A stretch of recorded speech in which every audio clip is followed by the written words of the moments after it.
नमस्कार साथियों, मेरा नाम रेखा सेठी है। शोध संवाद से मैं पहली बार जुड़ रही हूँ। वैसे मैं उनके कार्यक्रमों में भागीदारी कर चुकी हूँ। उनके व्हाट्सएप ग्रुप और उनके फेसबुक पेज को भी लगातार देखती हूँ। जाहिदुल दीवान जी का बहुत बहुत शुक्रिया कि उन्होंने मुझे आपसे बातचीत करने का ये अवसर दिया। आज मैं आपसे अनुवाद पर बात करना चाहती हूँ। हमारे कार्यक्रम का शीर्षक है अनुवाद में कविता। सवाल ये है कि कविता के अनुवाद की बात तो हम बहुत बार करते हैं, लेकिन अनुवाद में कविता की बात संभवतः हम इस तरह से पहली बार कर रहे हैं। और हमारे कॉलेज में translation and translation studies centre है, जिसकी मैं संयोजक भी हूँ अपनी एक अंग्रेज़ी विभाग के साथी के साथ। मैं वहाँ हिंदी विभाग में पढ़ाती हूँ। अनेक पुस्तकों का लेखन एवं संपादन मैंने किया है और साथ ही अनुवाद भी किए हैं। तो जाहिदुल दीवान जी का बहुत बहुत शुक्रिया अदा करना चाहती हूँ कि उन्होंने शोध संवाद के इस फेसबुक पेज पर आप सबसे मुखातिब होने का मुझे मौका दिया। इनके रिसर्च इन्फॉर्मेशन ग्रुप में भी मैं लगातार उससे जुड़ी रहती हूँ। फेसबुक पेज पर भी आज आप सबसे बात कर रही हूँ, उसको मैं फॉलो करती हूँ। आज का मेरा जो शीर्षक है बातचीत का वो है अनुवाद में कविता। ये जो बातचीत मैं आपसे करूँगी मैं अपने अनुभव के आधार पर करूँगी। छिटपिट अनुवाद में करती रही, दोनों भाषाओं में मेरी गति रही है, लेकिन सुकृता की कविताओं का जब मैंने पुस्तकाकार अनुवाद किया, यानी पूरा एक संकलन को मैंने अनुदित किया, तब एक अलग ढंग से इस क्षेत्र में मेरी पैठ बनी और मेरी रुचि और अधिक विकसित हुई। यह किताब है समय की कसक। सुकृता की किताब थी कविताओं की अनटाइटल्ड, और उस किताब को मैंने हिंदी में अनुदित किया।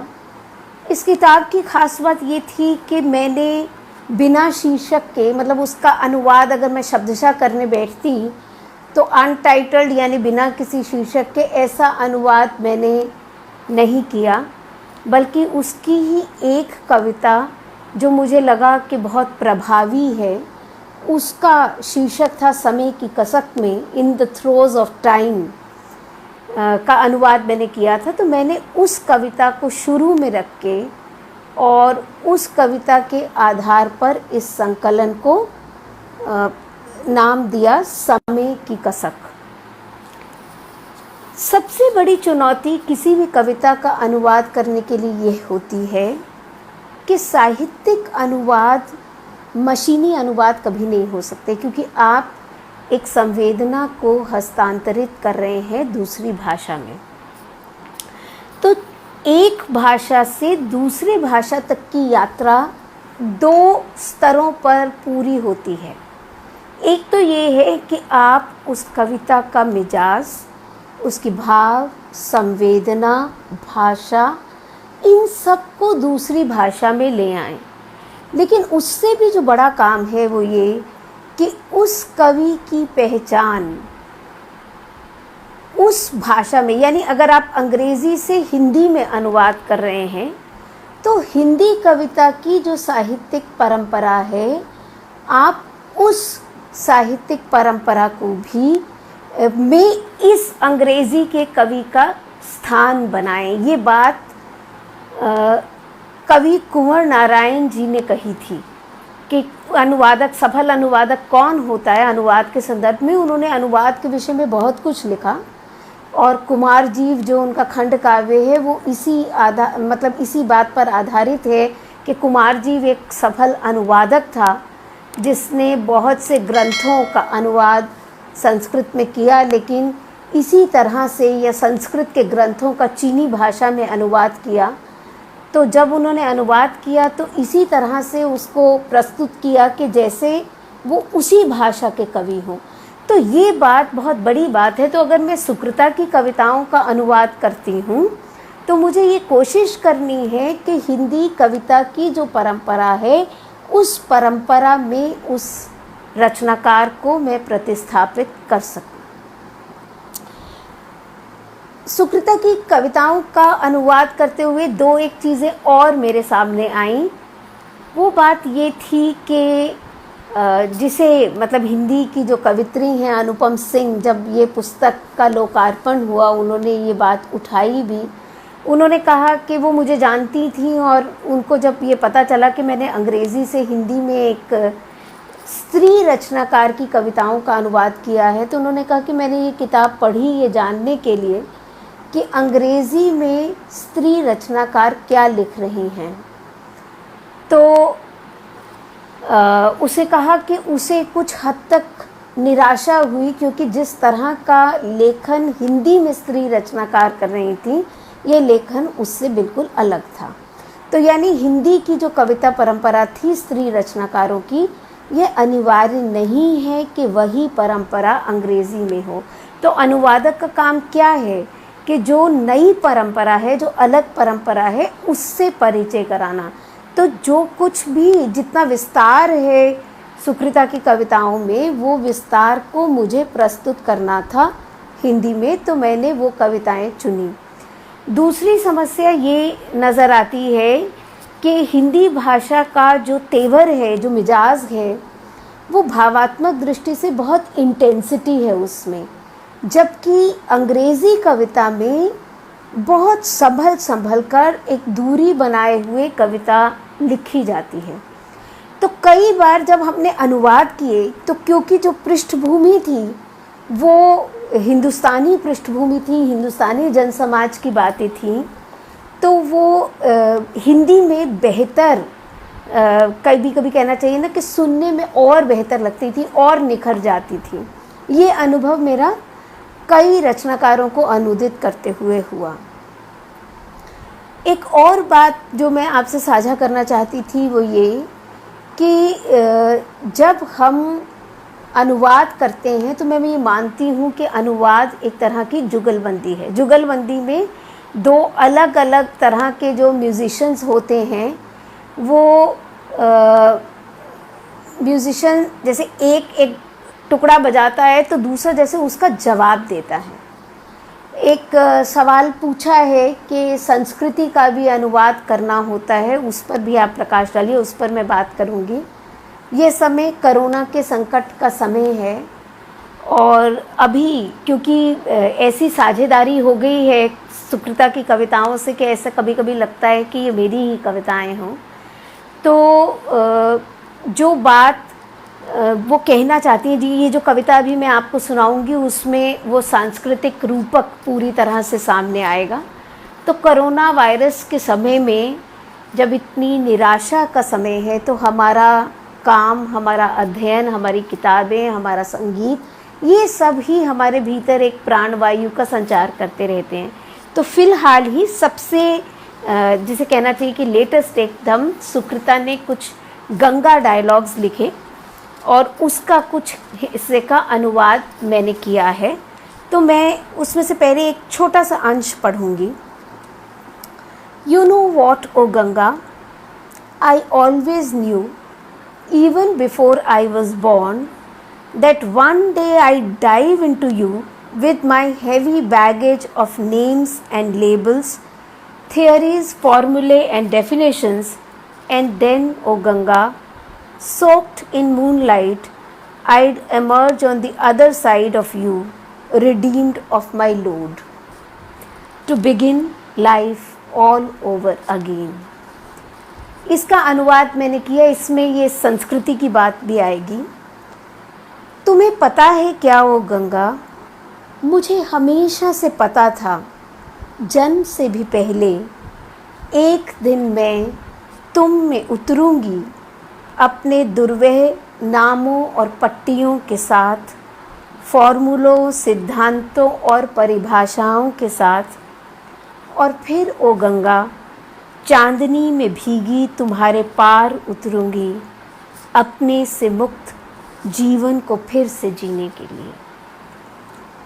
अब इस कविता में जब हम अनुवाद करते हैं तो जो संकट हमारे सामने आता है, जैसे इसमें शब्द है dive, one day I'd dive into you, छलांग लगा देने का भाव है। लेकिन जब हम हिंदी में करते हैं तो हम जब छलांग या वो वेग को प्रकट करना चाहते हैं, उससे कोई बात बनती नहीं है। लेकिन सवाल यहाँ डाइव इनटू यू का क्या है कि मैं गंगा में बहुत गहरे उतरूंगी, तो मैंने उसे ऐसे एक दिन मैं तुम में उतरूंगी करके कर दिया। फिर दूसरी बात ये थी कि ये थ्योरीज, फॉर्मूले, डेफिनेशंस, क्या इसको हटा दिया जाए? मतलब हमारे यहाँ कविता में हम नेम्स, लेबल्स, थ्योरी, फॉर्मूले, डेफिनेशंस को शायद इतना महत्व नहीं देते, लेकिन अंग्रेज़ी में वो महत्वपूर्ण हो सकता है। लेकिन फिर मैंने उसे रख लिया सिर्फ एक तरह की, जिसे कहना चाहिए कि एकेडमिक साइज की वजह से ही, कि वो करीब से करीब हो। इसी का एक और टुकड़ा, the world is coming to an end O Ganga, not with an atom और nuclear bomb, not with an earthquake or floods, not with a sudden jolt, but as a gradual spread, first of fear and then of asphyxiation, the war with the deadly virus has begun.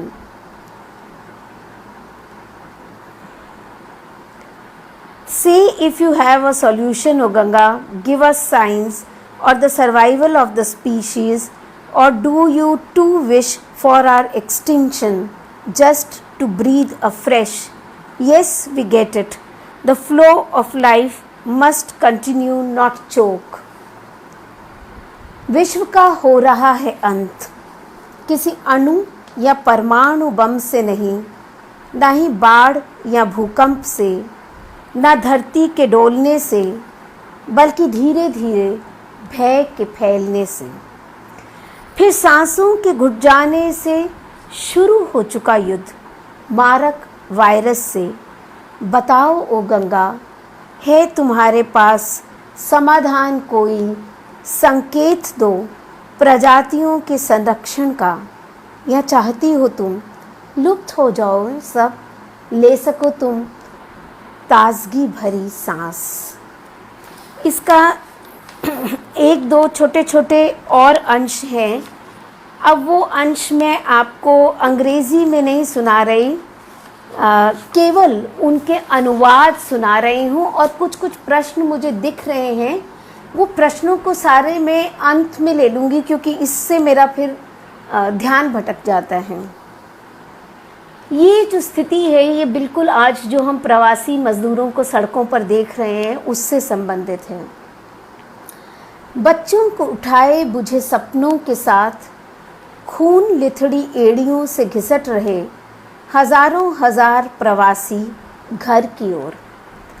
47 के काफिलों के विपरीत इनके पास लौटने को घर है, भले ही बिना छत और दीवारों के। तुम्हारी तरह ओ गंगा, स्थिर और दृढ़ वे बढ़ते जाते, शहरों की चुंधियाती रोशनी को पीछे छोड़ उठते, गिरते और टूटते 47 की ही तरह बिखरते हुए।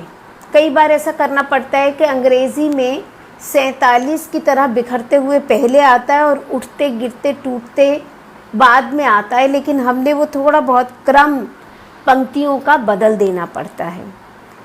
वायरस के आतंक से परे, भूख और थकान से मरने को तैयार, खुश हैं वे, खुशी के उस भाव से जो प्रार्थनाओं से पहले हाथ पैर धोने से मिलती है, वुज़ू करते हुए या शव पर गंगा जल छिड़के जाने से।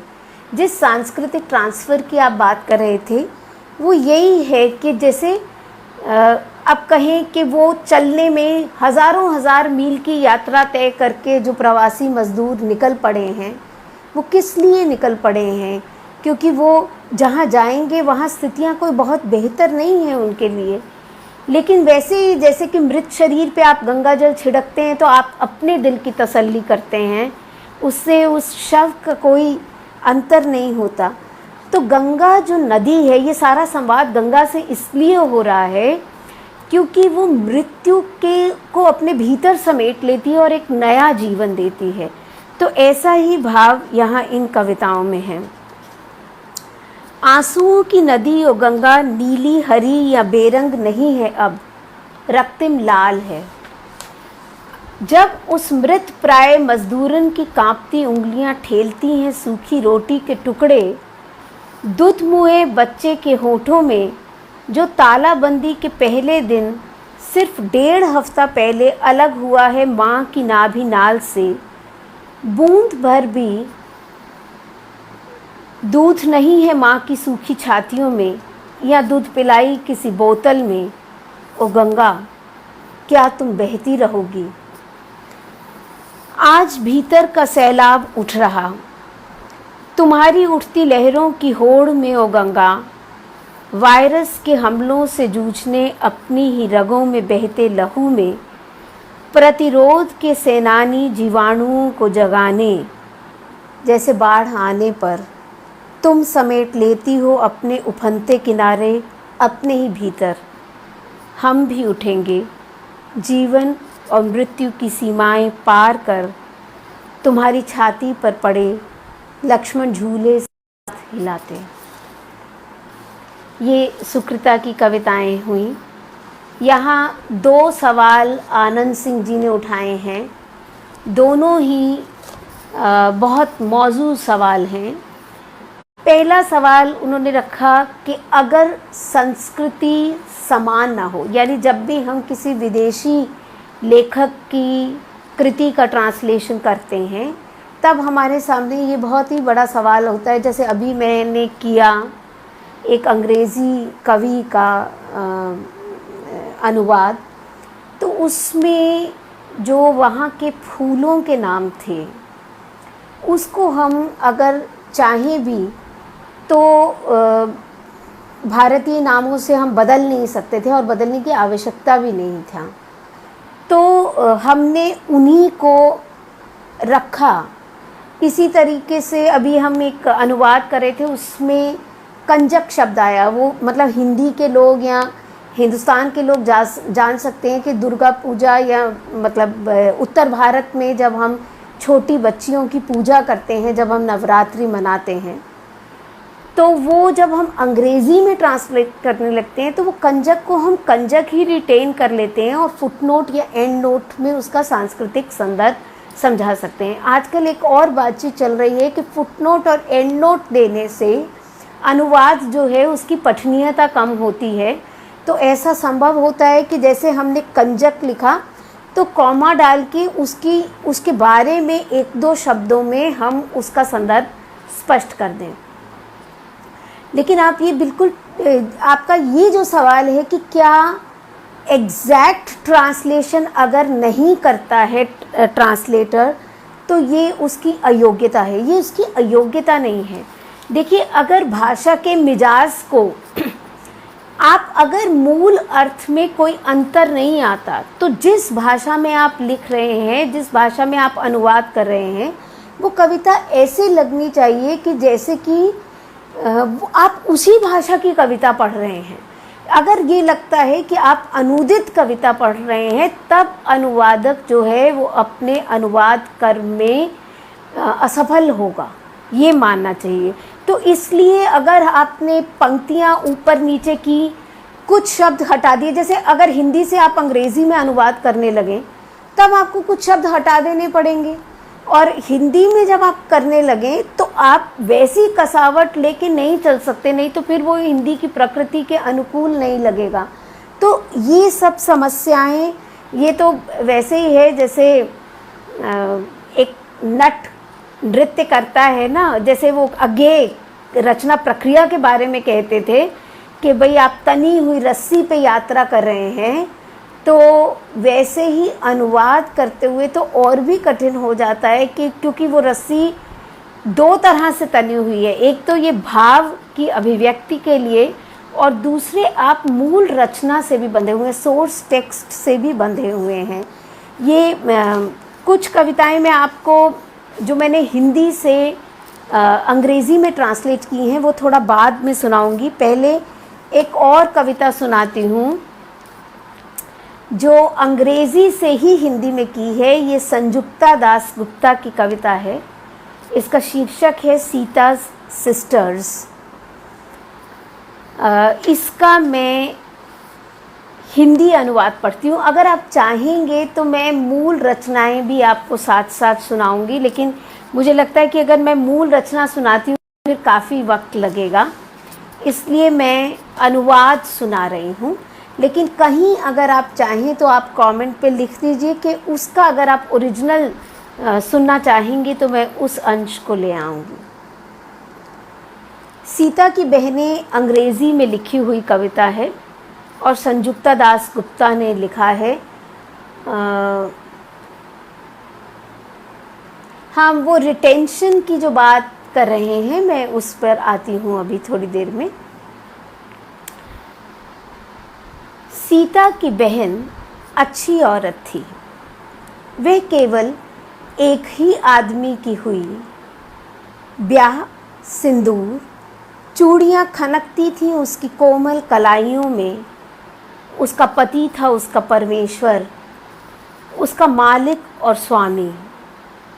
सांसें उसकी घुटी घुटी थीं, होठ बंद। वह शेर खूंखार था और यह भीगी बिल्ली। आंख मिलाना था एकदम वर्जित। मेरी तरफ देखने की हिम्मत कैसे की, वह चिल्लाता। मैं तुम्हारी आंखें निकाल लूँगा बेशर्म औरत।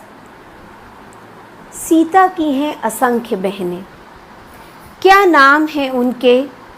रीता, मीता, अर्पिता, सुमिता, रिनिता, ललिता, बोनिता, अनीता, सुनीता, सुचेता। हजारों हजार सीता की बहनें रटंतु तोतों सी दयनीय कठपुतलियाँ, रिमोट से चलती रोबोट जैसी। सीता की बहनें देखती हैं निशब्द। सीता की बहनें हैं गूंगी और बहरी। सीता की बहनें जब करती हैं बंद आँखें, आँखों की जगह होते हैं खाली गड्ढे। सीता की बहनें पुकारती हैं माँ धरती को, याद रखना माँ हमारी बहन सीता की आत्महत्या, बेगुनाह सीता की यातनापूर्ण परीक्षा। हे माँ बचाना हमें, बचाया था जैसे सीता को तुमने। लेकिन हाय, सीता की बहनों के लिए धरती की छाती नहीं फटी। सीता की उदास बहनों की लगातार उठती असहनीय चीखों ने धरती माँ को संवेदनहीन पत्थर में बदल दिया। किसी ने कहा है कि मूल रचना भी सुनाइए, जिससे कि वो संभवतः तुलना करना चाहेंगे और देखना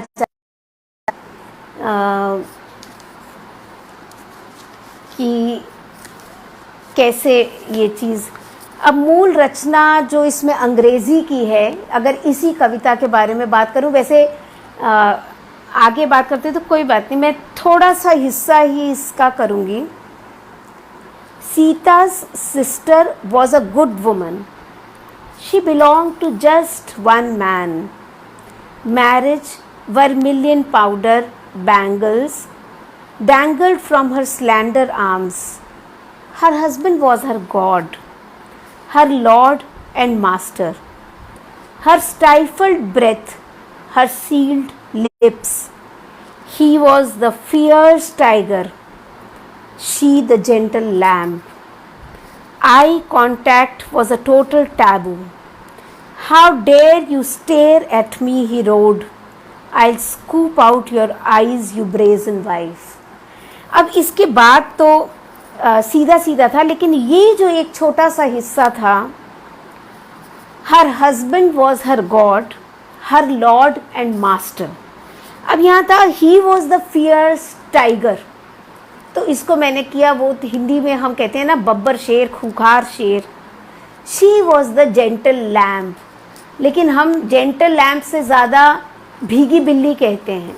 तो मैंने ये जो हिंदी के मुहावरे थे उनको यहाँ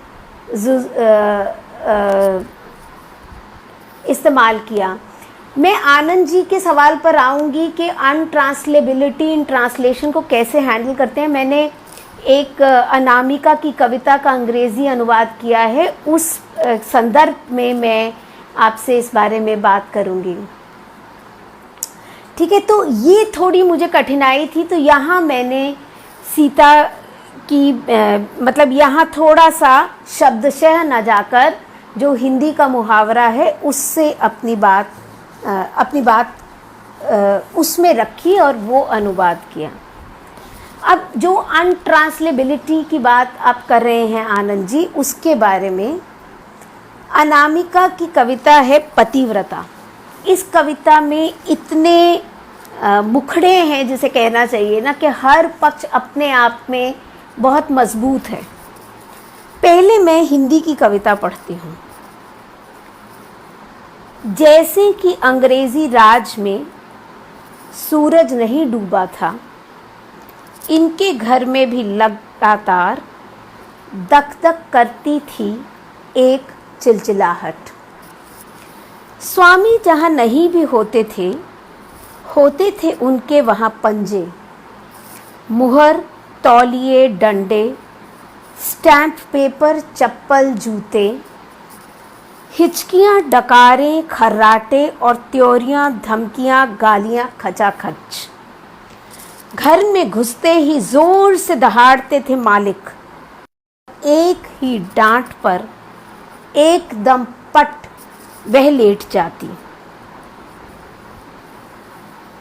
दम साधकर जैसे कि भालू के आते ही लेट गया था रूसी लोक कथा का आदमी, सोचता हुआ कि मर लेते हैं कुछ देर, मरे हुए को भालू और नहीं मारेगा। एक दिन किसी ने कहा, कह गए हैं जूलियस सीजर कि बहादुर मरता है केवल एक बार, कायर ही करते हैं बार बार मरने का कारोबार। जब तुमने ऐसी कुछ गलतियां नहीं की, फिर तुम यूं मरी हुई बनकर क्यों लेटी? तब से उन्हें आने लगी शर्म सी। रोज रोज मरने में एक बार शर्माती, लेकिन फिर कुछ सोच कर मर ही जाती। मरती हुई सोचती, चिड़िया ही होना था तो शुतुरमुर्ग क्यों हुई मैं? सूंघनी ही थी तो कोई लाडली लाख मुझे सूंघती, यह क्या कि सूंघा तो सांप। और कुछ दिन बीते तो किसी ने उनको पढ़ाई गांधी जी की जीवनी। सत्याग्रह का कुछ ऐसा प्रभाव हुआ, बेवजह पिटने के प्रतिकार में वे लंबे अनशन रखने लगी। 4, 5, 7 शाम खटती वे निराहार कि कोई आकर मना ले। फिर एक रात गिन गिन नाचता माथा, पकड़े पकड़े जा पहुँचती हैं वे चौके तक, और धीरे धीरे खुद को काढ़ कर खाती बासी रोटियां, थोड़ा सा लेकर उधार नमक आँखों का। तो सखियों, ऐसा था कलयुग में जीवन पतिव्रता का। आगे कथा सती के ही मुख से, इस हिस्से पर खास ध्यान दें, इसके संदर्भ में मैं कुछ बात करूंगी। आगे कथा सती के ही मुख से, सती की व्यथा, नहीं जानती कि ये क्या हो गया है। गुस्सा नहीं आता, मन मुलायम रहता है, मिट्टी मुलायम हो जाती है कच्चे रास्ते की, काम बहुत रहता है इनको। ठीक नहीं रहती तबीयत भी, अब छाती में इतना जोर कहाँ, चिल्लाएं, झिड़कें या पीटे ही बेचारे। धीरे धीरे मैं भी हो गई हूँ पालतू, बीमार से रगड़ा क्या झगड़ा का। मैंने साध ली क्षमा, मीठे लगते हैं खर्राटे भी इनके। धीमे धीमे ही कुछ गाते हैं अपने खर्राटों में ये, कान लगाकर सुनती रहती हूँ, शायद मुझे दी हो सपनों में आवाज़।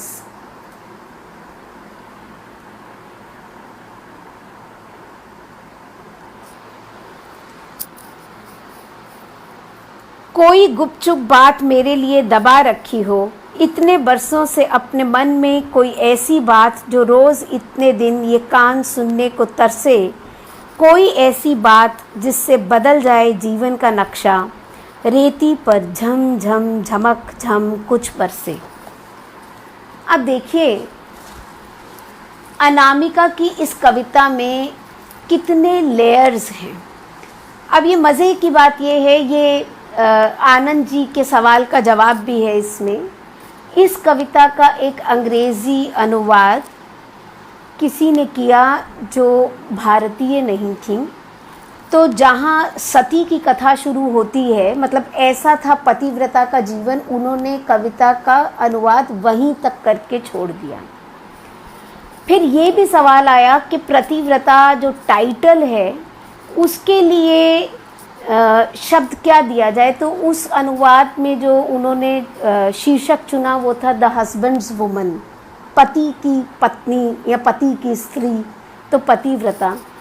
लेकिन मैंने इसको शीर्षक दिया द फेथफुल वाइफ, क्योंकि हमारे यहाँ पतिव्रता का मतलब है उसकी एकनिष्ठता। अब अनामिका की कविता को मैं हमेशा कहती हूँ कि वो एक ऐसी उड़ान भरती है कि आप कई लेवल्स पे उसके अर्थ की व्याख्या करते जा सकते हैं। तो जैसे कि औपनिवेशिक राज की जो ताकत या सत्ता का एक बिंब होता है, उसको उसने परिवार के बिंब पर लागू किया कि कैसे स्त्रियां, जैसे औपनिवेशिक शासन में कोई बोल नहीं सकता था तो स्त्रियां भी अपने घर में बोल नहीं सकती थीं। फिर जैसे गांधी ने औपनिवेशिक शासन का प्रतिरोध किया, इन्होंने भी भूखे रहकर अनशन करके प्रतिरोध किया, लेकिन इनकी आवाज़ किसी ने नहीं सुनी। तो फिर उन्होंने अपने आप ही अपना व्रत तोड़ लिया। अब वैसे तो पतिव्रता का जीवन ऐसा ही था कि हमेशा डरी रहती थी, हमेशा अपने मन में सवाल करती थी कि जब उसकी गलती नहीं है तो क्यों वो ये सब सह रही है। लेकिन उसके बावजूद भी कहानी यहाँ ख़त्म नहीं होती। आप याद कीजिए गोदान उपन्यास का वह बिंब जहाँ होरी और धनिया बैठे हैं और सारे जीवन के लड़ाई झगड़ों के बाद वो एक दूसरे से अपना दुख सुख कह रहे हैं, जीवन की सांझ ढल आई है और उसमें वो दोनों ऐसे हो जाते हैं जैसे भाई बहन हों। तो प्रेमचंद ने वो जो बिंब प्रस्तुत किया है एक भारतीय दंपति का, वैसा ही दाम्पत्य स्वभाव अनामिका अपनी कविता में ले आते हैं। तो जो सती के बाद की कथा है, जहाँ उसने देख लिया कि पति का स्वभाव मुलायम पड़ गया है, जहाँ अभी भी उसके मन में यह अपेक्षा है कि शायद वह उससे कुछ कहने वाला है, तो अगर हम कविता के उस अंश को छोड़ देते हैं ये सोच करके कि वो अनट्रांसलेबल है, तो शायद कठिनाई होगी। तो अनट्रांसलेटेबल तो नहीं, लेकिन वहाँ कोशिश की जा सकती है। ये सब चीज़ें जो है ना, ये अनुवाद में लगातार संवाद की स्थितियाँ हैं। आप ठीक नहीं कह सकते कि आप हर बार ट्रांसलेट उसे कर ही लेंगे, लेकिन यही तो सबसे बड़ी चुनौती है कि जो अनट्रांसलेटेबल है आप उसे कैसे ट्रांसलेट करते हैं। तो अनुवाद की प्रक्रिया ही है ट्रांसलेटिंग द अनट्रांसलेटेबल। तो मैंने अनामिका की जो अंग्रेज़ी अनुवाद किया वो आपके सामने पढ़ रही हूँ। As in the British Empire, the sun never set in their home। अब अनामिका करती हैं कि उनके घर में दक दक चमकता था सूरज। अनामिका के यहाँ जो शब्द है ना, वो सुनने से आते हैं। तो अब जब आप उसको अनुवाद कर रहे हैं तो शायद अंग्रेज़ी कविता की प्रकृति में उसे ले आना काफ़ी कठिन हो जाता है। As in the British Empire, the sun never set in their home, a scorching sunshine would not rest. Even when the master, her husband, was away, he was there, like the imprint of his claws, stamp and stamp paper, strewn all over were his towel, stick, chappals, shoes. Always present were her hiccups, burps and snores, frowns, threats and abuses to the full. The master entered the house with a roar. She would fall flat on the ground, trying to be dead for a while, just as the man in the Russian fable played dead when the bear came, thinking that the bear would not kill a man already dead. One day, someone quoted Julius Caesar, "Cowards die 1,000 deaths, the brave only one." अब उन्होंने अगर scissor को उद्धृत किया है तो आपको scissor की मूल लाइन लानी पड़ेगी अनुवाद करते हुए, ये नहीं कि आप उस अनुवाद का अनुवाद करें। तो वो मूल पंक्ति ढूंढकर मैंने यहाँ इस्तेमाल की। Why lay dead when not at fault? After that day, she was ashamed to die each day. Hesitated a moment, but on another thought chose to play dead. While playing dead, she always thought, if I had to be a sparrow, then how did I become an ostrich? How could I smell like a snake? A few days later, someone read to her Gandhi's biography. The influence of Satyagraha was such that to protest unreasonable beatings, she would resort to long fasts. 4, 5, 7 evenings she went without a morsel, waiting in vain for someone to show affection. Then one night when head would roll, gin gin, ये शब्द मैंने ज्यों का त्यों रख लिया. With reeling head in her hand, she dragged herself to the kitchen, slowly picked up the stale roti to break her fast, biting slowly with the salt borrowed from her tears. So, dear friends in Kali Yuga, such has been the life of a devoted wife. Sati further tells the agony of the faithful, how the change happened. She doesn't feel the anger any longer. The feelings have turned soft, just as the mud after rain. She talks to herself. He works too hard and is also unwell. Where will he find the strength in his chest to shout so loud, abuse or hit, poor thing? And slowly I have been tamed to think, in vain is the quarrel with an invalid. I have now mastered forgiveness. ये हिंदुस्तानी औरतों की एक खासियत है कि हमेशा वो क्षमा कर सकती हैं. I have now mastered forgiveness. I find his snores to be a humming song. I listen carefully. Maybe he calls me in his dreams. Maybe he wants to say something which my ears have longed to hear each day for years. Something that can change the picture of my life as plentiful rain on parched sand. तो इसमें एक ये सवाल भी होता है कि आप अनुवाद किसके लिए कर रहे हैं. जैसे अगर मान लीजिए आप भारतीय पाठक के लिए कर रहे हैं तो वो सती कलयुग समझ पाएगा. एक अभी किसी ने ये सवाल भी पूछा था कि अगर आप मूल को और अनुवाद को आमने सामने रखेंगे तो क्या वह समीक्षा का विषय नहीं हो जाएगा.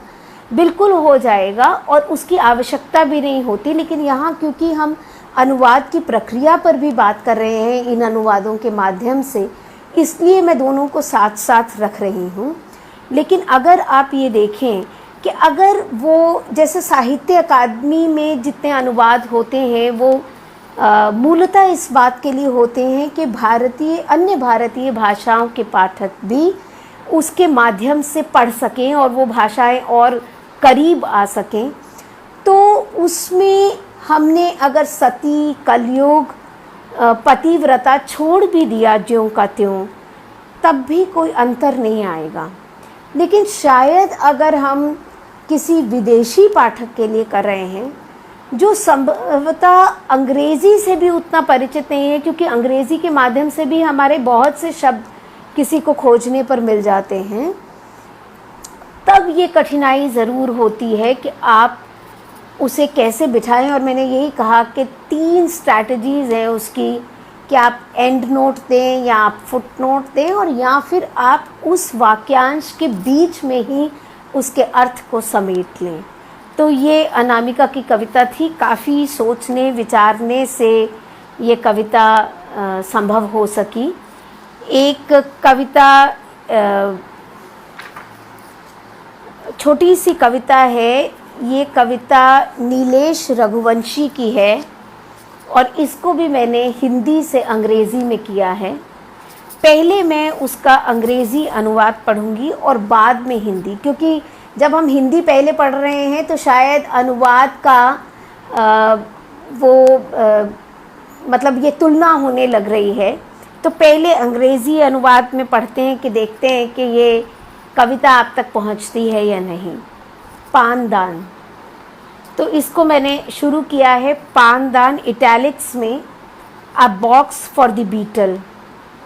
With my first salary I will buy a pandan for my father, a little one, which will hold dreams of my 11 years and the happiness of a lifetime. Pandan is a small box. I'll place lovely stars in it and sky. Don't mind. In the sky and the stars, I've always seen you, Father. Mother will fill the pandan with betel leaves and nuts each day. Pandan will hide in father's palm like a rabbit, or like my childhood in his memories. ये कविता मैंने एक conference में पढ़ी और विदेशी लोगों के बीच पढ़ी, जहाँ हम हिंदी कविता की जो स्त्रीवादी स्वर है उस पर बातचीत कर रहे थे। और वहाँ उनके पास और कोई माध्यम नहीं था सिवाय अंग्रेज़ी के ही इस कविता को समझने का। लेकिन जो संतुष्टि हुई वो इस बात से हुई कि उन्होंने कहा कि अच्छा, विश्व के उस हिस्से के बारे में वहाँ के साहित्य में हमने पहले नहीं सुना था। तो मेरी जो अनुवाद की यात्रा है, मैं हिंदी में जब अनुवाद करती हूँ, अंग्रेज़ी से हिंदी में करती हूँ, तो मैं काफ़ी अपने आप को सहज महसूस करती हूँ, क्योंकि हिंदी का जो भाषा का मुहावरा है वो मेरे अधिक निकट है। लेकिन कभी अगर मैं ऐसे ऑडियंस से मुखातिब हूँ जो हिंदी नहीं जानता और मैं अपनी बात उसके समक्ष रखना चाहती हूँ, और वो मान लीजिए कि ऐसी कविताओं को ही रखना चाहती हूँ, तो मेरे लिए ये अनिवार्य हो जाता है कि मैं फिर अंग्रेज़ी में अनुवाद करूं। तो उसी कोशिश भर में हो सकता है कि वो बेहतरीन अंग्रेज़ी के अनुवाद ना हो, लेकिन ये उसी तरह की कोशिश है। और ये अंग्रेज़ी का जो मुहावरा है वो ख़ास तौर पे जो हम इंडियन इंग्लिश जिसे कहते हैं, जिसे हम ब्रिट इंग्लिश या यूएस की अंग्रेज़ी नहीं है, ये ख़ास तरह की एक जो हमारी हिंदुस्तानी अंग्रेज़ी है, उसी मुहावरे को मैंने पकड़ा है।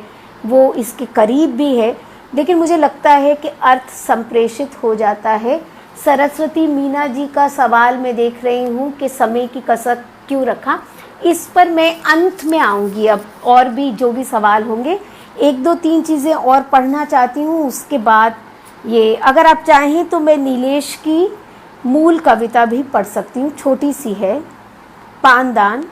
पहली पगार में खरीदूंगी पिता के लिए एक पानदान, छोटा सा, होंगे जिसमें मेरे सपने 11 बरस के और उनकी जीवन भर की खुशी। पानदान वह छोटा सा डिब्बा, रख दूंगी उसमें प्यारे प्यारे तारे, आसमान। बुरा मत मानना, देखा है मैंने हमेशा उनमें तुम्ही को। माँ हर दिन भरेगी उसमें सुपारी और पान। पानदान दुबका रहेगा पिता के हाथ में, किसी खरगोश की तरह, या मेरा बचपन जैसे उनकी स्मृति में। एक कविता और जो मैंने अंग्रेज़ी में की उसको भी आपको सुनाती हूँ, और उसके बाद दो छोटी छोटी कविताएं सुनाऊंगी जो मैंने अन्य भारतीय भाषाओं से की हैं।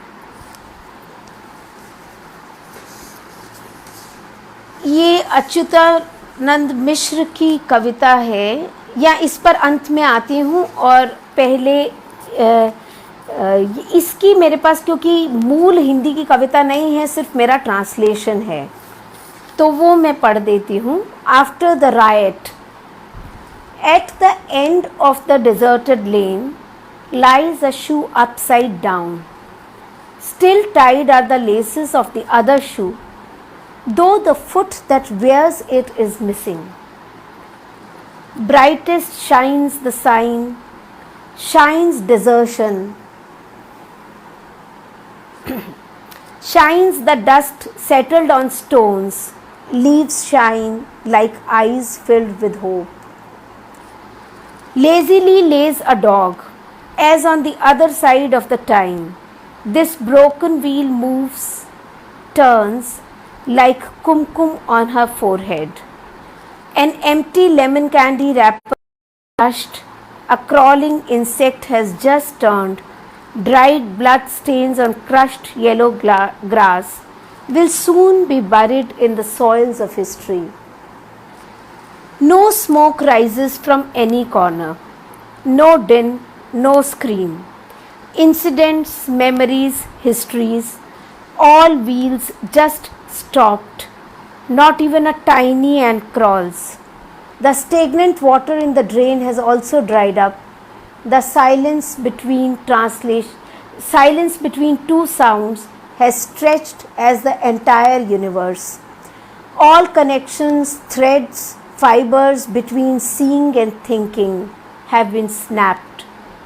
Lone sparrow flies past the sky over the lane, makes a round, and flies fast against all laws of motion. Suddenly the dog gets up to go, wailing like the last man. The clock strikes 12. Across the turn of the date, a dead body will move to another lane. जो तनाव हिंदी में इस कविता में है, अंग्रेज़ी में भी हमने वो तनाव बरकरार रखने की कोशिश की है।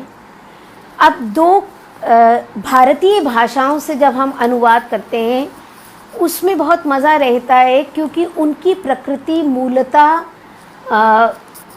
हिंदी की प्रकृति के करीब होती है। और कई बार ऐसा होता है कि उन भाषाओं को, जैसे मैं हिंदी बोलती हूँ, पंजाबी मेरी मातृभाषा है, जिस माहौल में मैं बड़ी हुई हूँ वहाँ हिंदी, अंग्रेज़ी और उर्दू ख़ास तौर पे बोले जाते थे, तो उन भाषाओं से भी मेरा एक परिचय है। तो मैंने कोशिश की कि मैं कुछ पंजाबी कविताओं के अनुवाद करूं, और मैंने वनिता जी की कुछ कविताओं के पंजाबी से अनुवाद किए। तो मैंने सोचा कि मेरे लिए तो बहुत आसान है, मेरी मातृभाषा है, मैं पंजाबी हूँ, तो पंजाबी की कोई भी कविता मैं आसानी से, लेकिन यकीन जानिए मैं जब उन कविताओं के अनुवाद कर रही थी तो मुझे इतनी कठिनाई हुई, क्योंकि कुछ कविताएं ऐसी थीं जिसमें कि ऐसी बातें आ रही थीं, Siddharth now you will have to play, तो उसमें कुछ ऐसी बातें आ रही थी कि मुझे लगता था ये केवल पंजाबी में ही कही जा सकती हैं। जैसे कि एक उसमें एक बिंब था कि वो अपने गले की जंजीर को, मतलब गल दा गाना, तो वो गले में पहनी हुई जो गाना होती है वो कैसे वो उसको ट्रांसलेट करूं, अभी भी मैं फिगर आउट नहीं कर पाई। तो क्या होता है कि एक सवाल किसी ने पूछा था कि समय की कसक आपने अनटाइटल्ड को कैसे दे दिया, तो डिटेल उसकी बाद में करूँगी। लेकिन जब मैं अनुवाद कर रही हूँ तो मेरे ज़्यादातर अनुवाद जो हुए हैं वो मेरे रचनाकारों से संवाद चलते रहते हैं, उनसे बातचीत चलती रहती है, और काफ़ी हद तक हम आपस में डिस्कस करते रहते हैं कि हाँ ऐसा ही अर्थ है ना। तो इसी विश्वास पर मैंने कुछ उड़िया से अनुवाद किए और कुछ पंजाबी से अनुवाद किए। उड़िया में भी ये हुआ कि मैं कुछ उन ध्वनियों को समझ सकती हूँ, और प्रवासिनी महाकुट जो उड़िया भाषा की सम्मानित कवित्री हैं, उनकी कविता का मैंने अनुवाद किया। तो मैं आपको पंजाबी अनुवाद सुनाऊंगी और एक उड़िया का अनुवाद सुनाऊंगी। बस उसी से ये सारे सेशन का अंत करूंगी, कुछ एक सवालों के साथ, सवालों के उत्तर देते हुए। तो सबसे पहले सुनिए पंजाबी कविता वनिता जी के ही मुख से। ये है वनिता जी। निर्वाण की प्राप्ति में तू नहीं यशोधरा जागेगी, तेरे महला दिया रंगीन दीवारा बिच ओ बहुत है उदास, हर रंग बेरंग लग राम। इस बार यशोधरा एक खूबसूरत कली तेरी गोद विच रख जाएगी। फिक्र न कर, जिथे बहुत कुछ तेन प्राप्त होया, शायद इस ज्ञान की प्राप्ति भी होगी। मेरे पिछे छड़िया उदास पैड़ों नूं वेख एक होर ज्ञान की प्राप्ति। तो बौद्धि रूप पहले की पाया मैं नहीं जानती। यशोधरा उस रुख थले तेरे महला दी रंगीनी त्याग निर्वाण ढूंढेगी। एक कली तेरी गोद विच अर्पण कर, तैनू नव ज्ञान की दिशा वल छड़ निर्वाण ढूंढ जावेगी। माफ़ कीजिएगा, कुछ लोगों ने लिखा कि आवाज़ ठीक से नहीं आ रही थी, लेकिन वो वीडियो में भी आवाज़ काफ़ी कम थी। लेकिन आप शायद ये समझ जाएंगे जब अनुवाद पढ़ेंगे।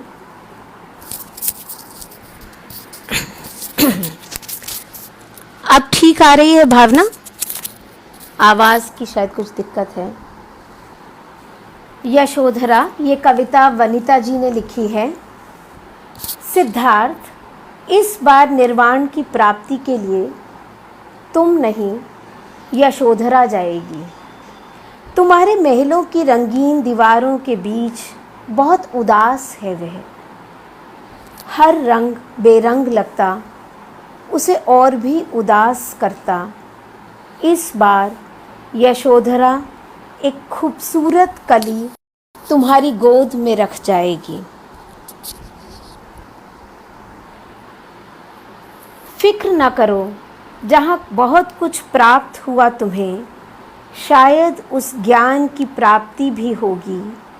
मेरे पीछे छोड़े उदास रास्तों को देखकर एक और ज्ञान की प्राप्ति। तुमने बोधि वृक्ष के नीचे क्या पाया मैं नहीं जानती। यशोधरा उस पेड़ तले तुम्हारे महलों की रंगीनी त्याग निर्वाण ढूंढेगी। एक कली तुम्हारी गोद में अर्पण कर तुम्हें नए ज्ञान की दिशा की ओर छोड़ निर्वाण ढूंढने जाएगी यशोधरा। अब इसमें जो मज़ेदार बात हुई अनुवाद करते हुए वह यह थी कि पंजाबी का जो मुहावरा है उसमें तू और तेरा ही है। तो जो पंजाबी की कविता थी तो उसमें जो पहली लाइन थी कि इस बार निर्वाण प्राप्ति के लिए तू सिद्धार्थ इस बार निर्वाण दी प्राप्ति लई तू नहीं यशोधरा जाएगी।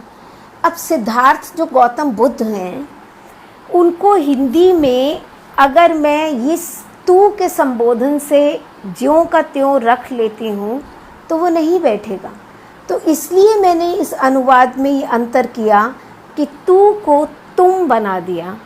और इस तरह से इसी तरह एक छोटी सी चीज़ आई कि जैसे पंजाबी में शब्द होता है पेंडा। पेंडा मतलब छोटा छोटा जो रास्ता है, कच्चा रास्ता है। तो यहाँ भी उस पेंडे को कैसे करूँ, अनुवाद करूँ, तो उदास रास्तों को देखकर, तो जो रास्ते वो छोड़ गई है। अब पंजाबी से काफ़ी सुविधा थी। किसी ने पूछा था कि अनुवाद में क्या लिप्यांतरण ही होता है, तो कई दफ़ा जो उर्दू हिंदुस्तानी के करीब है उसमें लगभग लिप्यांतरण ऐसे ही रहता है। अब हम जिस तरह के कॉस्मोपॉलिटन शहर में रहते हैं जहाँ तरह तरह की आवाज़ें हम सुनते हैं, तो वहाँ पंजाबी में भी ऐसा ही लगता है कि जैसे हम लिप्यांतरण ही कर रहे हैं।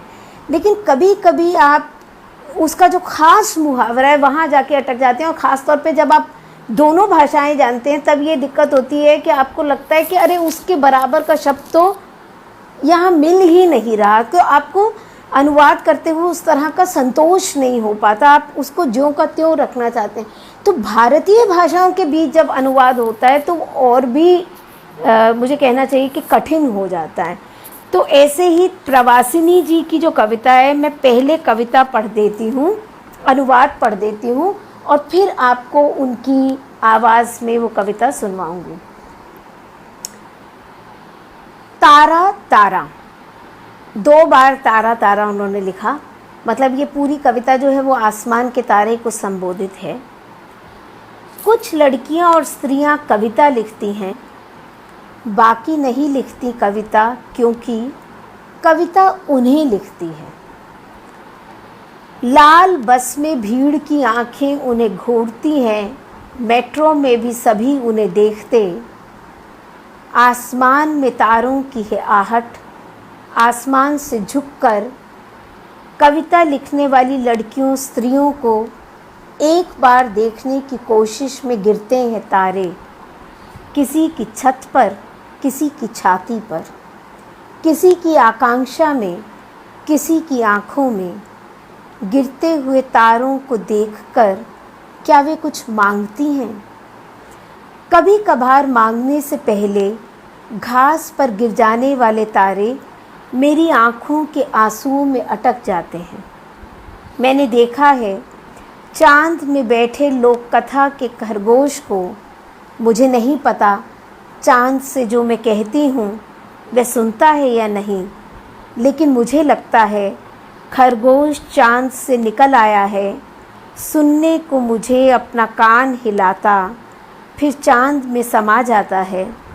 राख हो गए तारों के ऊष्म स्पर्श से मेरे भीतर एक सत्ता छटपटाती है, और मैं एक बार फिर आसमान को देखती हूँ।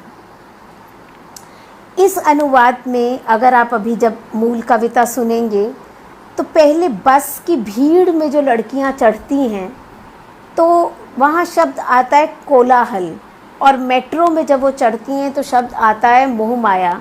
लगता ये तो हिंदी के भी शब्द हैं, लेकिन वहाँ कोलाहल जिस तरह इस्तेमाल किया गया है वो लड़कियों को सब देखने लगते हैं। मेट्रो में जब चढ़ती हैं तो जो मोह माया होती है कि सब उन्हीं की तरफ देखते हैं, तो मतलब वो शब्द लगता तो ऐसा है कि हिंदी में भी वो शब्द है, लेकिन उड़िया में वो एक अलग अर्थ दे रहे हैं। इसी तरह से हिंदी में चांद के भीतर एक बुढ़िया बैठी चरखा काटती है, लेकिन उड़िया की लोक कथाओं में वो खरगोश हो जाता है। और फिर मेरा सवाल ये हुआ कि खरगोश निकल आता है और फिर वापस क्यों लौट जाता है? तो मुझे प्रवासिनी जी ने बताया कि वो मेरी कहानी मुझे लगता है कि चांद तो सुने या ना सुने, लेकिन वो खरगोश कान हिलाता हुआ मुझे सुनने आया था और फिर वापस लौट गया। तो मैंने उस 2-3 शब्दों को यहाँ जोड़ दिया अर्थ को स्पष्ट करने के लिए। अब सुनिए प्रवासिनी जी की आवाज़ में ये कविता।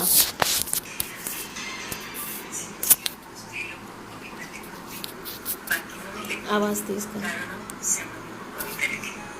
ସେମାନଙ୍କ ପାଇଁ ମୋ ବସ୍ର କୋଳାହଳ ଆହୁରି ବଢ଼ିଯାଏ, ମେଟ୍ରୋ ଆହୁରି ମୋମୟ ହେଇଯାଏ, ତାରାମାନଙ୍କ ପାଦ ଶବ୍ଦ ଅଟକିଯାଏ, ଆକାଶରେ ଝୁଙ୍କି ପଡ଼ି କବିତା ଲେଖୁଥିବା ଝିଅ ଓ ସ୍ତ୍ରୀ ଲୋକଙ୍କୁ ଥରଟେ ଦେଖିବା ଚେଷ୍ଟାରେ ଗୋଟେ ଗୋଟେ ତାରା ଭାଙ୍ଗି ଯାଇ ଖସି ପଡ଼ନ୍ତି, କାହା ଛାତରେ, କାହା ଛାତିରେ, କାହା ଆକାଂକ୍ଷାରେ, କାହା ଆଖିରେ। ସେ ଖସି ପଡ଼ୁଥିବା ତାରାଙ୍କୁ ଚାହିଁ ସେମାନେ କିଛି ମାଗନ୍ତି କି? କେଜାଣି କେମିତି ଖସି ପଡ଼ୁଥିବା ତାରାଙ୍କ ମୁହୂର୍ତ୍ତକୁ ମୁଁ ଅନେକ ଥର ଭେଟିଛି। ମାଗିବା ପୂର୍ବରୁ ତାରାମାନେ ଖସି ପଡ଼ିଥାନ୍ତି ଘାସ ଉପରେ ମୋ 2 ଆଖିର ଲୁହରେ। ଜହ୍ନରେ ଥିବା ଲୋକ କଥାର ସେ ଠେକୁଆକୁ ଦେଖିଛି। ମୁଁ ଜହ୍ନକୁ ଯାହା କୁହେ ତାକୁ ଶୁଭେ କି ନେଇ ଜାଣେନି, କିନ୍ତୁ ମୋର ମନେ ହୁଏ ଠେକୁଆ ଜହ୍ନରୁ ବାହାରି ଆସି ତା କାନ ହଲଉଛି ଓ ଜହ୍ନ ଭିତରକୁ ପୁଣି ଥରେ ପଶି ଯାଉଛି। ପାଉଁଶ ହେଇଯାଇଥିବା ତାରାଙ୍କ ଉଷ୍ମ ସ୍ପର୍ଶରେ ମୋ ଭିତରେ ସତାଟିଏ ଛଟପଟ ହୁଏ ଓ ମୁଁ ଆଉ ଥରେ ଆକାଶକୁ ଚାହେଁ।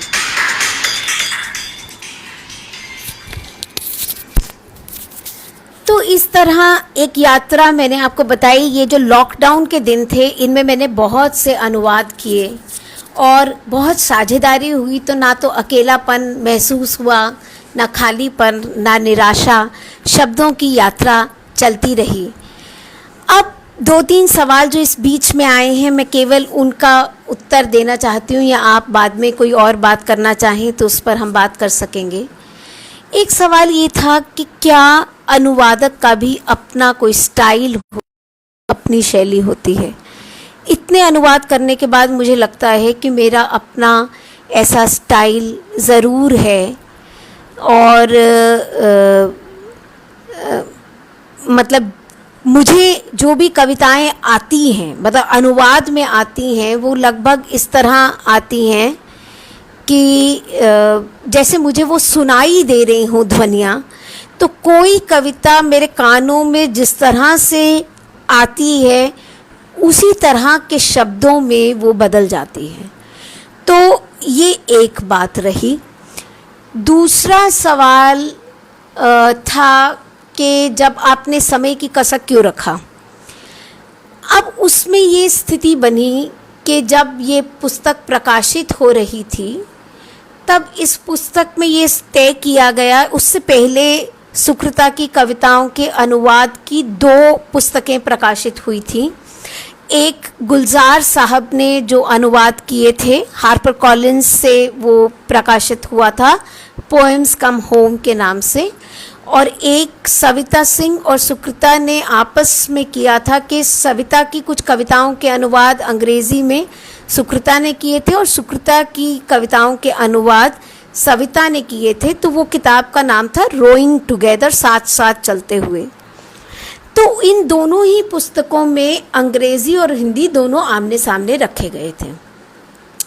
अब जब ये समय की कसक किताब होने लगी तो ये तय हुआ कि जो अंग्रेज़ी में पढ़ना चाहता है वो अनटाइटल्ड पढ़ेगा, जो हिंदी में पढ़ना चाहता है वो उसे अलग से पढ़ेगा। तो अब हमारे सामने 2 चुनौतियां थीं कि एक तो हम उसी का हिंदी अनुवाद प्रस्तुत कर रहे थे, और दूसरी बात ये थी कि हम उसे हिंदी के पाठक के लिए बना रहे थे। तो ऐसा लगा कि जिन कविताओं से अनटाइटल्ड शुरू हो रहा था, हमने समय की कसक में ये छूट ली। और मतलब ये भी सौभाग्य की बात है कि सुकृता से बातचीत करते हुए ये सारी छूट ली गई, लेकिन हिंदी के पाठक को ध्यान में रखते हुए, जो कि शायद काफ़ी ऐसी चीज़ें देखने की उसको आदत होती है या पढ़ने की जो काफ़ी वेल डिफाइंड है, मतलब जिसमें कुछ एब्स्ट्रैक्ट कम है। तो सुकृता की अनटाइटल्ड की पहले की बहुत सारी कविताएं ऐसी थीं जो प्रकृति पर थीं, जो पेंटिंग पर थीं, और उनमें एक अलग तेवर था। तो हमने जो शुरू किया कि जैसे ही पाठक खोलेगा और पढ़ेगा, तो हम कुछ बाद में आने वाली कविताओं को पहले ले आए, कुछ पहले जो कविताएं थीं उनको बाद में ले गए। शीर्षक हमने थोड़ा बहुत बदल दिया, वही जो अनटाइटल्ड, क्योंकि अगर मैं उसे वैसे ही कहती तो शायद कोई बात ना बनती। मैं मतलब शीर्षक से पुस्तक के बारे में बताना चाह रही थी, जैसे कि गुलजार साहब करते हैं, तो वो उसका शीर्षक वो दे देते हैं पोएम्स कम होम। तो ये सब स्थिति, मतलब ये सब सारी चुनौतियाँ हमारे सामने रही। तो इसीलिए ये परिवर्तन किए गए। और खुशी की बात ये थी कि सुकृता से लगातार संवाद होता रहा, प्रकाशक से हम जुड़े रहे। यानी वो पुस्तक जो थी वो एक दिन में नहीं तैयार हुई, वो मतलब 1-2 साल भर में तैयार हुई, क्योंकि पहले अनुवाद किए, फिर हमें लगा कि चलिए जो इसकी भूमिका लिखी जाए उसमें अनुवाद की प्रक्रिया पर बातचीत की जाए, फिर हमें लगा कि हम आपस में क्यों ना एक बातचीत करें। तो उसके पीछे एक सुकृता का और मेरा संवाद भी है जो अनुवाद की प्रक्रिया से जुड़ा हुआ है। तो इस तरह से समय की कसक बनी। तो मुझे लगता है एक बहुत बार बार एक सवाल आ रहा है रिटेंशन को लेकर। अब इसमें थोड़ा सा ये सवाल है कि रिटेंशन जो है, जैसा मैं समझती हूँ, हो सकता है कि आप मुझसे कुछ अलग ढंग से समझते हों, लेकिन मैं सोचती हूँ कि एक ध्वनि जो हमारे मन में बनी रहती है और इसका संबंध जो है वो रचना के सांस्कृतिक आशय से ही है। तो जो सांस्कृतिक आशय है वो, जैसे अभी हम पतिव्रता कविता पढ़ रहे थे, तो उसमें जाहिर तौर पर वो रिटेंशन बना रहता है। तो काफ़ी हद तक हम कोशिश कर सकते हैं, लेकिन मान लीजिए कि अगर उस पतिव्रता कविता का मैं अनुवाद किसी भारतीय भाषा में करती हूँ तो वो रिटेंशन रहेगा, ज़्यादा रहेगा। लेकिन अगर जब मैं उसे अंग्रेज़ी में करती हूँ, फिर मैंने उसे आपके सामने ये सवाल रखा था कि अंग्रेज़ी का कौन सा मॉडल, क्या ब्रिटिश इंग्लिश, क्या अमेरिकन इंग्लिश, या फिर एक भारतीय इंग्लिश। तो ये सब जो भाषा है, मतलब भाषा का जो सवाल है, वो उस सांस्कृतिक अंतःसूत्र को पकड़े रहता है और वो ट्रांसलेशन में रिटेन होता है, बना रहता है। तो कभी कभी कुछ रूपक भी हो सकते हैं, वो भी वहाँ बने रहते हैं। तो जो भाषाएं आसपास की हैं, जिनकी संस्कृतियाँ एक दूसरे से मिलती हैं, उसमें रिटेंशन ज़्यादा होगा। और मतलब इसी को फिर रिटेंशन से ही तो अदरिंग है। तो क्या अनुवाद आपको अन्य महसूस कराता है, या वो अनुवाद आपको उसी जिसे कहना चाहिए कि आप मतलब उस आंगन में हैं ऐसा महसूस कराता है। तो ये सारे सवाल जो है अनुवादक को, जिसे कहना चाहिए कि वो निरंतर नेगोशिएट करता है, और हर अनुवादक अपनी तरह से सुलझाता है। इसीलिए कोई दो अनुवाद एक से नहीं होते, एक ही रचना के कई अनुवाद हो सकते हैं। भगवद गीता के कितने अनुवाद हुए, महाभारत के कितने अनुवाद हुए। तो थोड़ा थोड़ा ये सवाल अनुवादक की सहानुभूति का भी हो जाएगा कि उसकी किस पात्र से, किस भाषा से कैसी सहानुभूति है। कहीं ना कहीं निसंगता के बावजूद वो अलग नहीं हो पाता। आनंद जी पूछ रहे हैं कि रिटेंशन इक्वलेंस से अलग कैसे है। इक्वलेंस है कि आप समतुल्य, जैसे थ्रोज ऑफ टाइम है, तो आप उसे कैसे लाएंगे। तो कभी कभी हमें उसका इक्वलेंट मिल जाता है, एक शब्द नहीं मिलता, हम 2-3 शब्द बढ़ा लेते हैं और उस तक पहुंच जाते हैं। अब रिटेंशन और इक्वलेंस में फ़र्क ये है कि आप हर बार कोशिश करते हैं कि आप उसके बराबर का, इसीलिए मैं अनुवाद को जुगलबंदी कहती हूँ ना, कि एक लेखक ने कुछ कहा तो आपने वैसा ही कुछ कहा, या मतलब उसको अपनी भाषा में चुनौती दी। मतलब कई बार एक बहुत मज़ेदार एक्सरसाइज हो सकती है कि कहीं मैंने सुकृता की कविताएं पढ़ी, तो ये मजाक में किसी ने कहा कि अब सुकृता जी से कहिए इन अनुवादों के बाद फिर से वो कविता लिखें, तो क्या अब वो कविता बदल जाएगी। तो ये हो सकता है, ये बिल्कुल हो सकता है। तो इक्वलेंस की बात तो उस चीज़ से जुड़ी रहती है कि आप उसके लिए कौन सा प्रतिशत जुटा पाते हैं। लेकिन रिटेंशन में ये है कि आप उस कल्चर को, उस भाषा को, उस संवेदना को कितना उसमें बरकरार रख पाते हैं। तो हर बार आपको इक्वलेंट मिल जाएगा तो आप रख पाएंगे, मेरे हिसाब से ये ज़रूरी नहीं है। तो ये ज़रूरी हो सकती है कि आप उस सांस्कृतिक अंतःसूत्र को बचा पाएँ, कई बार तब भी बचा पाएँ, या कई बार इक्वलेंट मिलने के बाद भी ना बचा पाएँ। अब पहले मैं सवाल लूँगी नीरज का, वो 2 बार पूछ चुकी हैं कि वो कह रही है मेरा प्रश्न आज के विषय में अनुवाद में कविता से थोड़ा इतर है।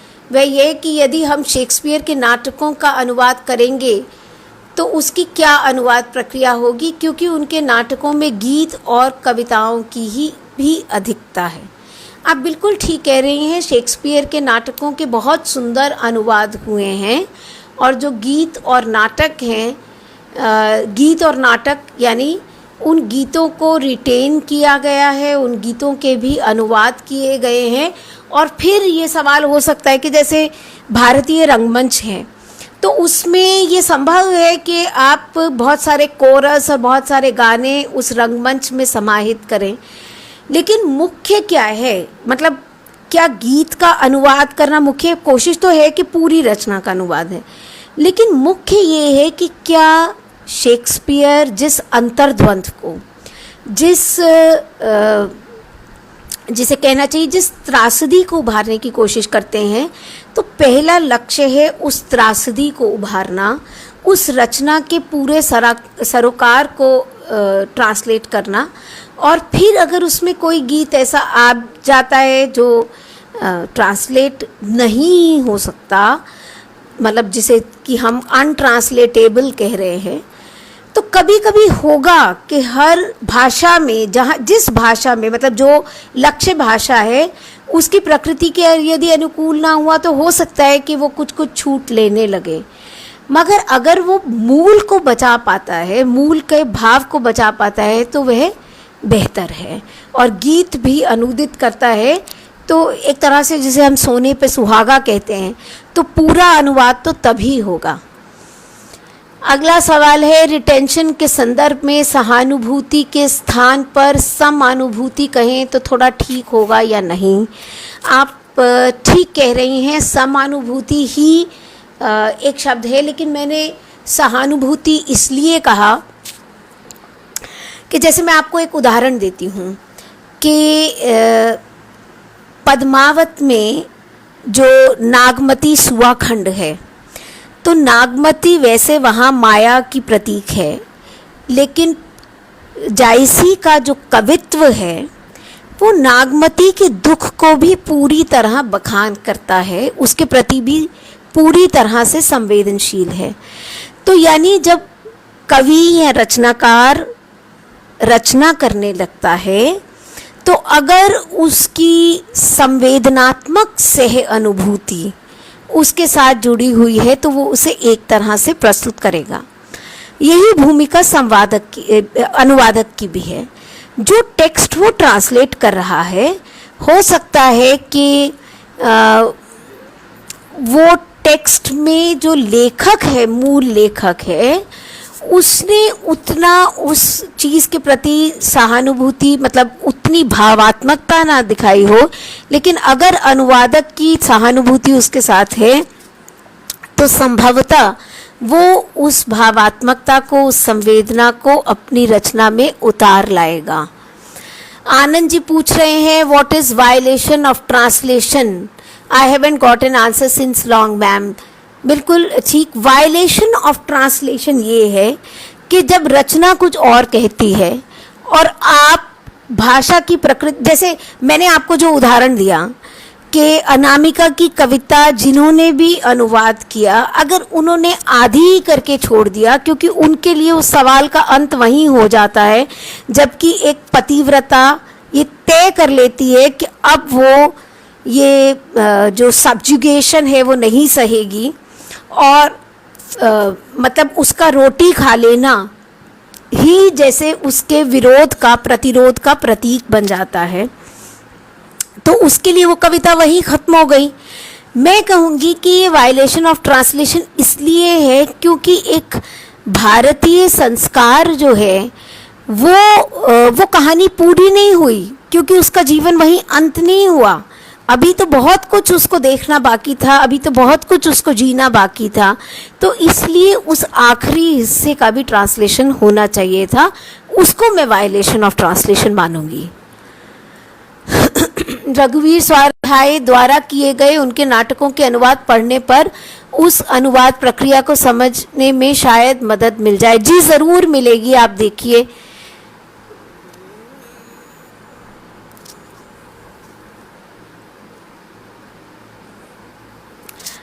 हम शेक्सपियर के नाटकों के अनुवाद की प्रक्रिया को किस रूप में देख सकते हैं, ये मेरा अंतिम प्रश्न है। बहुत बहुत शुक्रिया आपके इस सवाल के लिए। हमारे कॉलेज में जो वर्ल्ड शेक्सपियर सोसाइटी है वो दिल्ली विश्वविद्यालय के, या कहना चाहिए कि मतलब स्टूडेंट्स के लिए एक प्रतियोगिता का आयोजन करती है जिसमें कि वो शेक्सपियर को रूपांतरित कर सकते हैं। और उसमें दो तरह के पुरस्कार दिए जाते हैं। एक उन छात्रों को मिलता है जिन्होंने शेक्सपियर को बहुत करीब रूपायित किया है, और एक उनको मिलता है जो शेक्सपियर की मूल कथा पर आधारित कोई नई कथा बुनते हैं जो सामयिक होती है। जैसे कि विशाल भारद्वाज ने हैमलेट और नाम मुझे इस समय एकदम वो ध्यान नहीं आ रहे हैं, लेकिन 3 नाटकों पर फिल्में बनाई। फिल्म जो थी वो ठीक भारतीय परिवेश पर, भारतीय परिदृश्य पर उपस्थित की गई थी।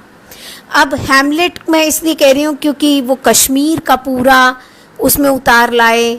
फिर वो ओमकारा जो थी वो ओथेलो पर बनी थी, और मेरी ज़बान से बिल्कुल नाम, मैकबेथ पर मकबूल बनी। अब देखिए क्या गज़ब की बात है कि तीनों का जो शीर्षक है, मैकबेथ मकबूल ओमकारा ओथेलो और हैमलेट पर हैदर, तो पूरी कहानी जो है वो उन्होंने बदल दी। लेकिन जो पात्रों की त्रासदी है, जो पात्रों का कॉन्फ्लिक्ट है, वो उसमें ज्यों का त्यों आया। तो अनुवाद और रूपांतरण में अंतर है। वो अनुवाद नहीं है, रूपांतरण है, लेकिन वो रूपांतरण अनुवाद के बेहद करीब की चीज़ है, क्योंकि संवेदना को वो पूरी तरह से दूसरी भाषा में ले आए हैं। तो मुझे लगता है कि इन चीज़ों पर भी हमें ध्यान देना चाहिए। यानी अनुवाद, रूपांतरण, अडैप्टेशन, ये बहुत आसपास की चीज़ें हैं। एक तो है केवल भाषा का अंतरण, भाषांतरण, और एक है पूरी तरह से उसका अडैप्टेशन। तो हमें लगातार ये नेगोशिएट करते रहना पड़ता है। मैं आपको एक मज़े की बात बताऊं, मतलब अनुवाद की प्रक्रिया में ही ये वो बैठ जाती है। उदय प्रकाश की एक कहानी है वॉरेन हेस्टिंग्स का सांड। उस कहानी का जो आधार है वो विक्टोरिया मेमोरियल में रखी एक पेंटिंग है, मतलब 2 पेंटिंग हैं वास्तव में, और उसको उन्होंने उसके इर्द गिर्द पूरी कहानी बुन दी है। वो जो पेंटिंग है उसमें जो वॉरेन हेस्टिंग्स और उसकी पत्नी के साथ एक आदिवासी लड़की है। तो कहानीकार ने उसको एक नाम दिया, उसको कैसा महसूस होता होगा, वॉरेन हेस्टिंग्स की वो काल्पनिक प्रेमिका है, उनके संबंध पर। तो यानी पूरी कहानी जो है वो उस पेंटिंग को कथा में एक रूपांतरित करती है। वो पेंटिंग ऐसा कुछ नहीं कह रही, उसके बारे में ऐसा कोई इतिहास नहीं है, और एक चित्र वो और लाते हैं जिसके बारे में कुछ ऐतिहासिक तथ्य भी मिलते हैं। तो इतिहास, कल्पना और पेंटिंग को मिलाकर एक पूरा आख्यान उस कहानी में उदय प्रकाश रच देते हैं। उसके बाद उस कहानी के कई भाषाओं में अनुवाद हुए, और मैंने हर अनुवादक से उसके अनुभव पूछे, और उन्होंने तरह तरह के अनुभव दिए, क्योंकि उस कहानी को ज्यों का त्यों उतार पाना संभव ही नहीं था।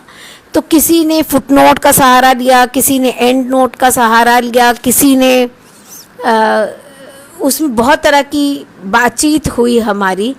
तो यानी फिर वो उसका एक नाट्य रूपांतरण भी किया अस्मिता थिएटर ग्रुप में। तो यानी एक ही कृति के कई धरातल पर, इसे आप इंटरसिमियोटिक ट्रांसलेशन भी कह सकते हैं, जहाँ विधा बदल जाती है। तो ये भी एक क्षेत्र है। तो यानी अनुवाद एक बहुत बड़ा क्षेत्र है, और अनुवाद के अध्ययन भी कई दृष्टियों से हो रहे हैं। इसीलिए हमारे कॉलेज पे जो हमारा सेंटर है उसका नाम है translation and translation study centre, यानी अनुवाद और अनुवाद अध्ययन केंद्र। तो इस तरह की कार्यक्रम, इस तरह की कोशिशें हम उसमें करते रहते हैं। और एक और ग्रुप भी है जो ट्रांसलेशन आर्टिस्ट का है, वो भी इस तरह के काम कराते रहते पोएसिस सोसाइटी के अंतर्गत। आप चाहें तो आप उनके यूट्यूब वीडियोस भी देख सकते हैं, उसमें भी इस तरह की काफ़ी चीज़ें आपको मिल जाएंगी। तो मुझे लगता है कि मैंने काफ़ी सवालों के उत्तर दिए हैं और काफ़ी अपनी यात्रा की साझेदारी तो की ही की, लेकिन अनुवाद प्रक्रिया में और क्या क्या सवाल हो सकते हैं, और आशा करती हूँ कि आपको उससे कुछ मदद मिलेगी अनुवाद करने में। और एक बार फिर से जाहिदुल दीवान जी का, प्रियंका जी का, जो ये शोध संवाद चलाते हैं, बहुत आभार व्यक्त करती हूँ कि उन्होंने मुझे अवसर दिया कि मैं आपसे बातचीत कर सकूं। और मैं आप सभी का धन्यवाद, हृदय से आभार व्यक्त करना चाहती हूँ, क्योंकि ये एक तरफा संवाद नहीं रहा। आप सब ने गंभीरता से इसमें बड़े बड़े सवाल उठाए, और मुझे नहीं पता कि मैं जो भी मेरी यात्रा है उस आधार पर कितने संतोषप्रद उत्तर दे पाई हूँ, लेकिन मैंने एक ईमानदार कोशिश की है। आप सभी को बहुत बहुत धन्यवाद ये साझेदारी करने के लिए। और जैसे मतलब यूँ कहना चाहिए कि हम जब सीमाओं से घिर जाते हैं तो कुछ नई संभावनाएं जाग जाती हैं। तो जिस वर्चुअल या आभासी दुनिया के बारे में हम बड़ी नकारात्मक बातें किया करते थे, आज ऐसा लगता है कि वो आभासी दुनिया ही हमारा यथार्थ हो गई है, और वो हमें ऐसे अवसर दे रही है जिसमें हम बात कर सकें। तो आपका बहुत बहुत धन्यवाद। नमस्ते।